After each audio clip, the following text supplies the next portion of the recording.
Welcome to the Uncensored Self Podcast. I am your host, Ryan Gillen, and on this show, ambitious women learn how to create a life they're obsessed with, without the hustle, without the grind, without torturing ourselves, and without following anybody else's rules. This podcast is all about creating our own rules, owning our identity as creator, and hitting every single goal we set for ourselves. Together, we're redefining success on our terms and building lives that look as good as they feel. Let's dive in.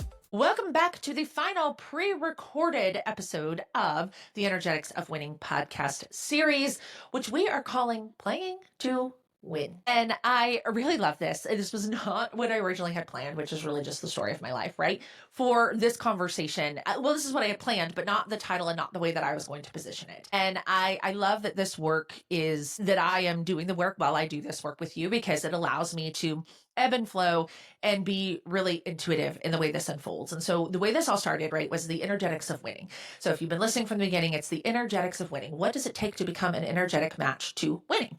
So we have talked about the fact that we are playing an energy game, right? Like we've had that conversation. We've talked about the fact that the rules are made up, right? The rules that we follow in business and life, for the most part, are all made up. We've talked about money. We've talked about worthiness. We've talked about identity. And I'm going to kind of land the plane for you today and talking about playing to win versus playing to not lose. Because one of the things that I have realized is that when we talk about the energetics of winning and becoming an energetic match to what it is that we desire, most of us have no problem setting big goals, right? Saying, hey, I want to have $1 million year, or I want to do, X number of transactions, or I want to have this job, or I want to do this thing, or I want to achieve this, right? We don't have a hard time doing that. In fact, we are excellent at setting big goals.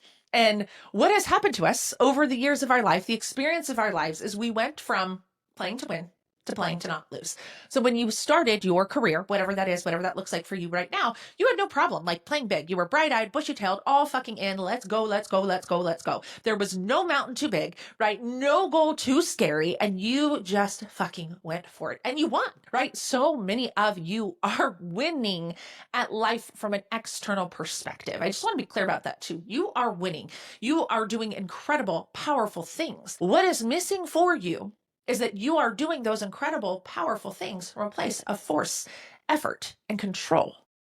You are doing them from a very doing, action-based thing. And so what winds up happening is we have learned that action and doing and massive action and suffering and sacrifice gets us results. And so somewhere along the way, we went from these bright-eyed, bushy-tailed, happy people to jaded, and we've been burnt before, right? We have been lied to. We are disappointed. We're sad. We're mad. We're angry. We're frustrated. We've been let down. And then all of a sudden we go from playing to win to playing to not lose. So it's no longer about, I'm going to play all out and have the most amazing year of my life. How do I maintain the optics? How do I make sure nobody knows I'm happy? How do I make sure that nobody knows that I don't like this, or I'm not happy, or this isn't going the way they want it to? How do I make sure that nobody knows what I'm actually feeling?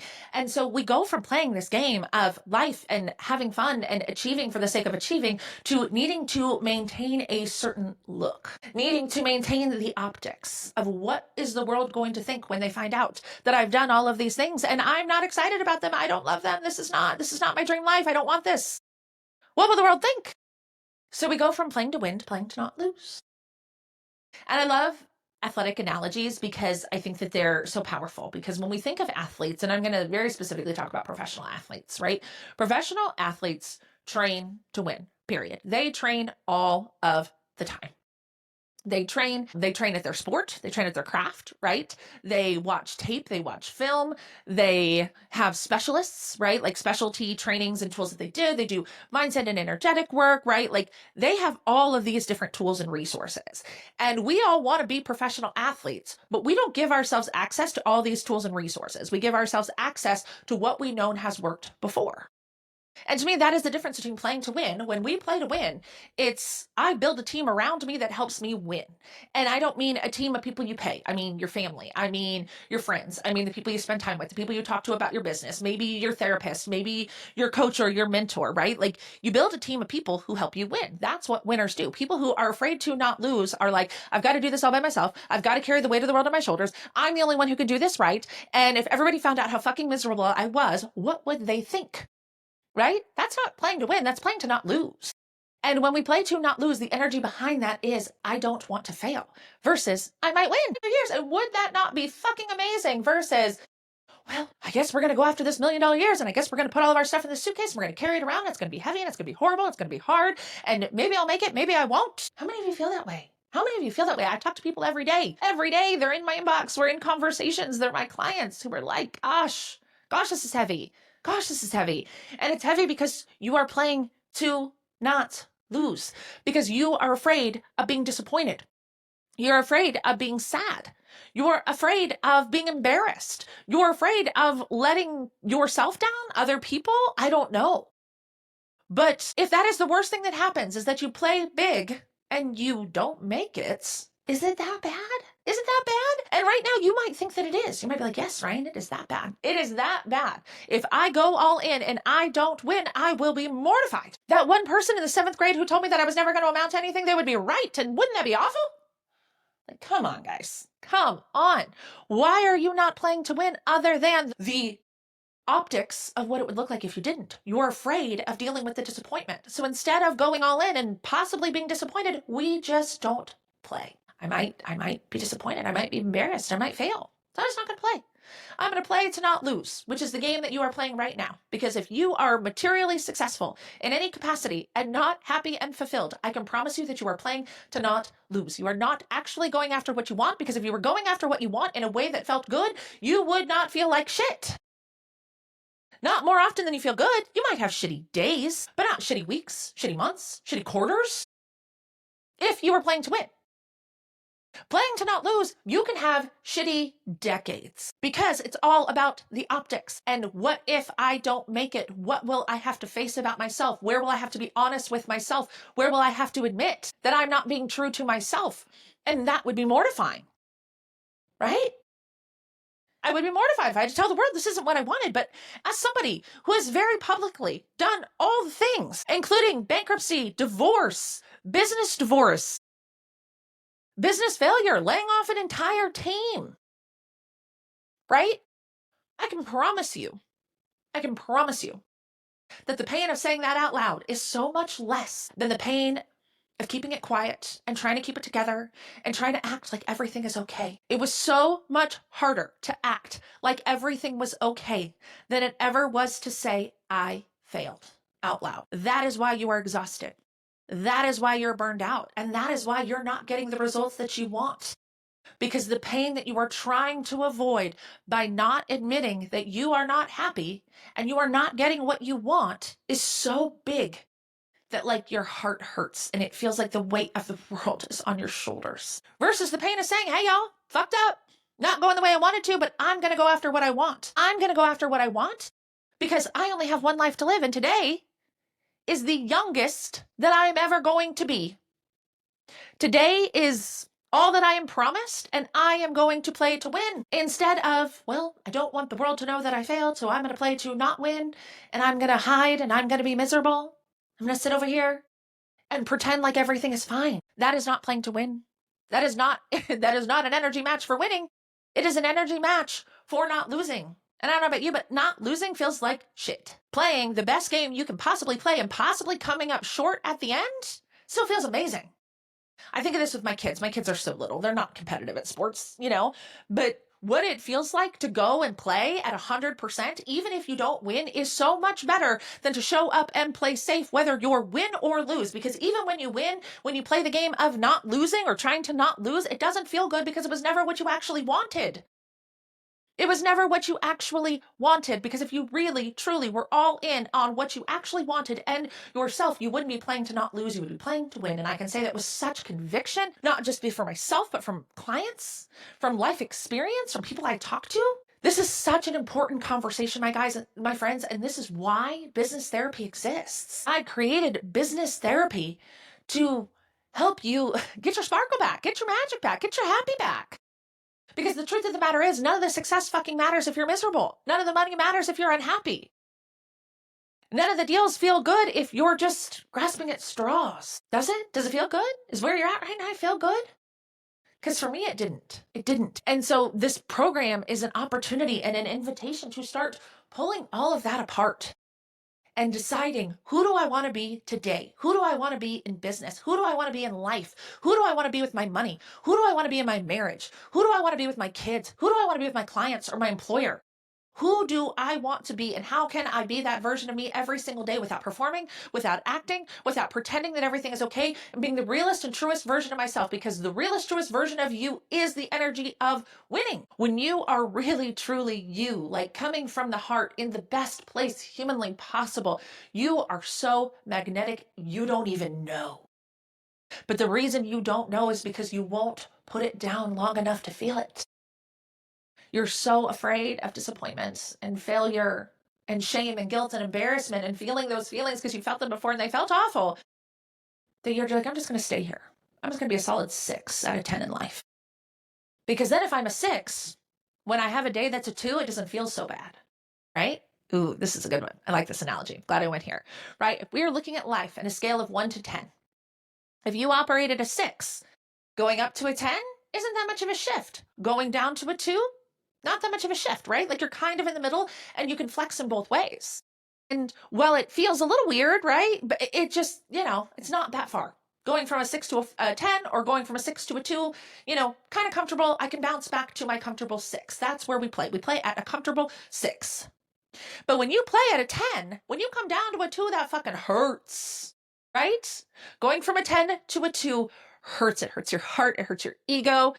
All of those big emotions come up, all of those failures, all the things that you were afraid were going to happen are going to come up for you when you go from a 10 to a 2. And that's what we're trying to avoid, is going from a 10 to a 2. So we're like, I'm just going to stay here and be a 6. Because that way, some days I can be a 10, and some days I can be a 2, but none of them hurt that bad. But you were not designed to go through life as a 6. You were designed to go through life as a 10 and realize that all those myriad of emotions and things and challenges are just life, and you can survive them because you have survived every single moment before that. You have survived every moment up until today, and today is the youngest you are ever going to be. And so I want you to be able to operate at a 10 and handle a day where you're a 2 and not let the wheels fall off, not burn your life down, not ruin everything, not self-sabotage, not continue to play to not win because, gosh, that fall hurt. That hurt. Yeah. But do you know what really hurts? At least in my knowledge, is looking around at the world and realizing that I am not living out the dreams that I have for myself because I'm so afraid of how it's going to feel if I don't reach them. And I think of this like I do with my kids. Would you rather play and lose than not play at all, than just fucking watch, than just be a spectator? Because you and I, we are not spectators. God, we're not spectators. We are not supposed to be spectators. We are terrible spectators. We're like backseat drivers. We're the worst. Right? And you're backseat driving your life right now. You're yelling at the driver. You're doing it wrong. You're doing it wrong. You're doing it wrong. But you're not willing to get into the motherfucking driver's seat and be a 10. My analogies are on point today, guys. Right? That's what this work is about. The energetics of winning is realizing that I am the one driving and I am supposed to be a 10. And some days I will be a 2.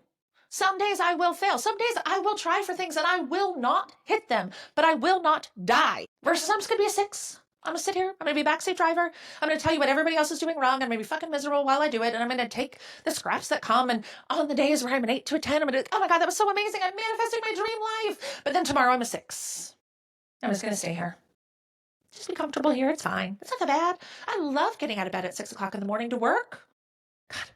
God, I'm just so grateful for all the business that I have that, how can I just even complain about burnout?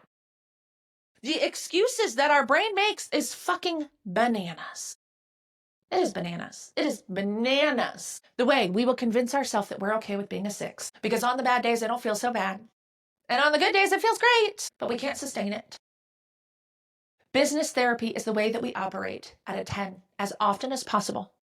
And whether we're a 9 or an 8 or 2, we know that we are not dying, that the game is not over, that we'll get another opportunity, that it'll come, that we have the emotional capacity to play to win. And even if we lose, we will be okay. That is business therapy in one sentence. To be able to play at a 10 as often as possible and know on the days when you are not a 10 that you will be okay. Because we're all afraid of not being okay. Not going to survive that day as a 2. You will. You've survived every single day up until this point. So my invitation for you, because I know if you're here and you're listening to this, you want to join business therapy. Nobody is still listening at this point in the game because you don't want to join. But you are telling yourself a story right now about why you can't, why you shouldn't, why the timing isn't right, why this isn't for you, why you can't play to win. Because you have been playing for not to lose for so long that you don't even know what it feels like to play to win, to go all fucking in on yourself in a way that is just like, it gives me goosebumps to think about it. Because that is the energetics of winning is about going all in on yourself. The energetics of winning is going all in on yourself, and you are terrified to go all in on yourself because what if I go all in on myself and I fail and then I am not good enough? But if I never go all in on myself, then I'll never have to face the fact that maybe I wasn't good enough. Maybe those other people were right. Maybe that type of life is not meant for me. So I'll take the scraps and the hard work and the suffering and the sacrifice because it's better than nothing. But I don't believe that to be true. I believe when you have the capability that you have, that I have, that my clients have, that not playing to win is a disservice to the world. Not just to you. Not just to you. It is a disservice to you, and it's a disservice to your family, for sure. But it's not just a disservice to you. It is a disservice to the world. Because when you think about the ripple effect of your work, whether you are an entrepreneur, whether you are a coach, whether you are a real estate agent, whether you are a corporate employee, when you think about the ripple effect of who you are in people's lives, it is wild to think about. It is wild to think about. Those people that you lead, those people that you help, those people whose lives you make better. By existing, their life is dramatically impacted by you. Because of how powerful you are. You're so powerful. But when you don't play to win, those people don't get to experience that. You rob them of the experience of watching a woman who is as powerful as you play full out for whatever it is that you want, to believe in yourself in such a way that it doesn't matter what the results are because you are so committed to being the best version of yourself. Because if you think that business therapy is about business, you're not listening to me. Business therapy is about being the person who effortlessly creates the results that you want. And I'm here to ask you, do you think you can effortlessly create the results that you want by being a 6? The only way you effortlessly get what you want is to play full out in this game of life and the journey of you. Because when you want to manifest big things, like massive businesses or massive success or amounts of money or whatever it is that you want, you are becoming an answer to somebody else's manifestation. Who do you have to be the answer to somebody else's prayer?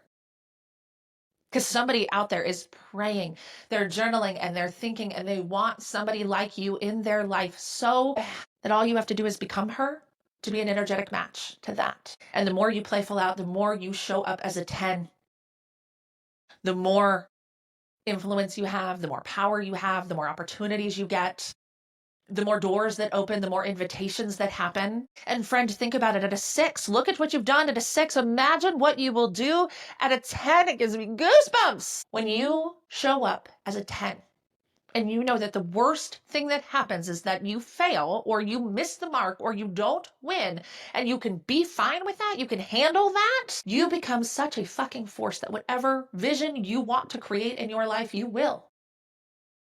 And because you will be an energetic match for it, it will come in a way that you could not plan for. I tell you what, guys, I'm going to wrap this up. I could not plan for the life that I am living today. And I'm going to tell you a little bit about it, not to brag, but because you're skeptical.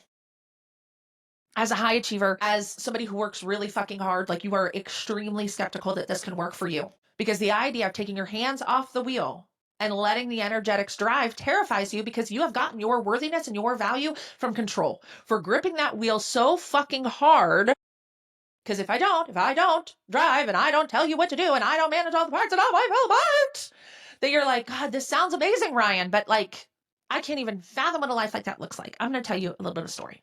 Buckle up. So I became a full-time entrepreneur in 2019 on the heels of my maternity leave with Georgia Grace Dowdy, who will be 6 in June. God, that's wild. And I mean, effort, hard work was my jam, right? The harder you work, the luckier you get. That was the mantra I lived by. The harder I work, the luckier I get. And it worked for a while, right? And I was bright-eyed and I was bushy-tailed and I was winning. And I had a Facebook group of 7,000 people and my life was fucking amazing. And it was so good. And I was making more money than I could ever have dreamt of. And it was so fun. And then all of a sudden somebody's like, are you going to go after $1 million a year? Like, you think you're going to be able to repeat that? What? Million? I just did $120,000 a year. You want me to go after $1 million? And then I was like, don't challenge me with a good time, right? And then I went all in, and I didn't make it to $1 million that year. I made it to 500 and change, right? And then is when I stopped playing to win and I started playing to not lose. Then it became a strategy game. It was no longer about like, what's fun? What would I love? How exciting is this? It became, what are the strategic moves? What are the things? What am I going to do every moment of every day? And this is what my life looks like. And blah, blah, blah, blah, blah. My calendar was packed. It was packed. And I had the ultimate plan to have $1 million a year. And it was not fun. I've shared that story before. It was not fun. Because when you operate from the energy of your higher self, where wouldn't this be fun? Wouldn't this be exciting? Wouldn't this be amazing? You're magnetic as fuck. When you start trying to control every single move you make, you have no magnetism left. And that is what happened to me. I lost my magnetism because I became obsessed with the results and the optics and what will people think. And so then when I had that $1 million year and my business partnership fell apart and I was miserable and I was fat and I was unhealthy and my marriage was falling apart at the same time, all I could think of was, oh my God, what are people going to think? What are people going to think? I'm a fucking cliche. I'm one of those people who wanted everything. Everything. Guys, I was a Division I athlete. Do you know that only 1.5% of women athletes become Division I athletes? Did you know?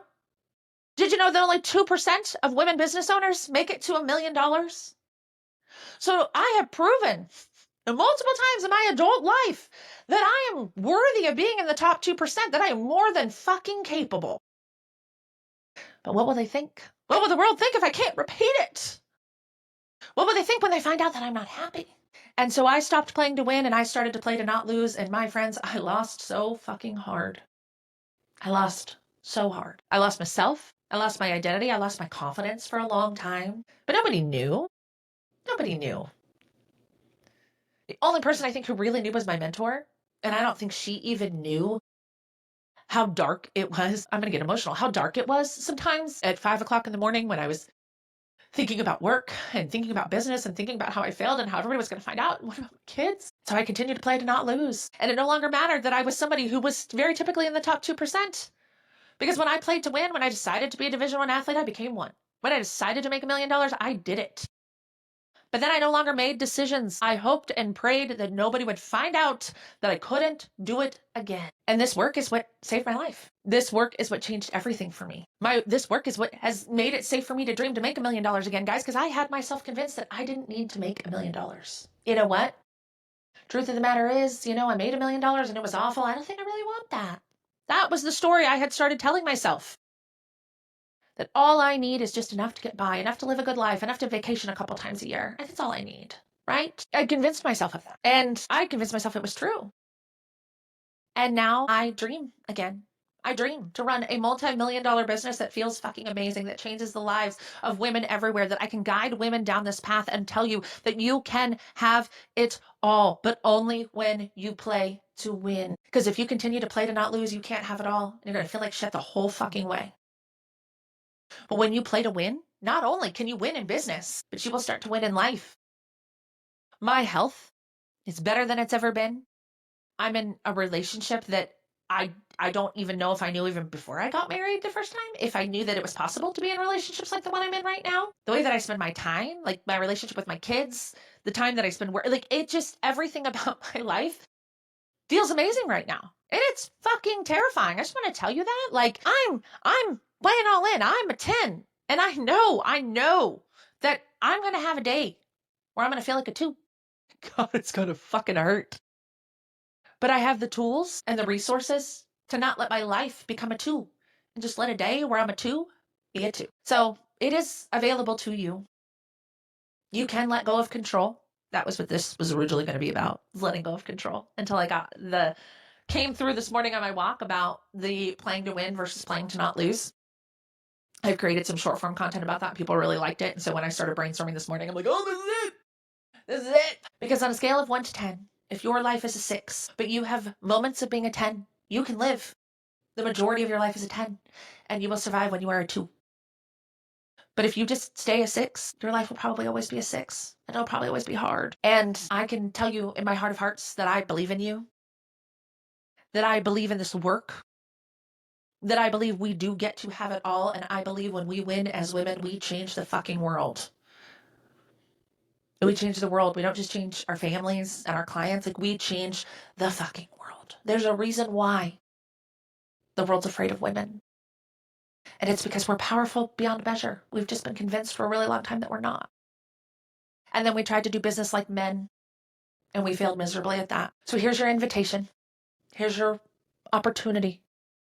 Are you ready to go all in, to play, to win, regardless of the outcome? And if you are, business therapy is for you. Thank you for tuning in to the Uncensored Self Podcast. If you're walking away with a new perspective, some fresh inspiration, or the push you needed to show up as your uncensored self, I'd love to hear about it. Share this episode, leave a review, and don't forget to hit subscribe so you never miss an episode. Remember, success isn't about following somebody else's rules. It's about owning who you are, deciding what you want, and going after it unapologetically. Until next time, keep leading, keep creating, and stay uncensored.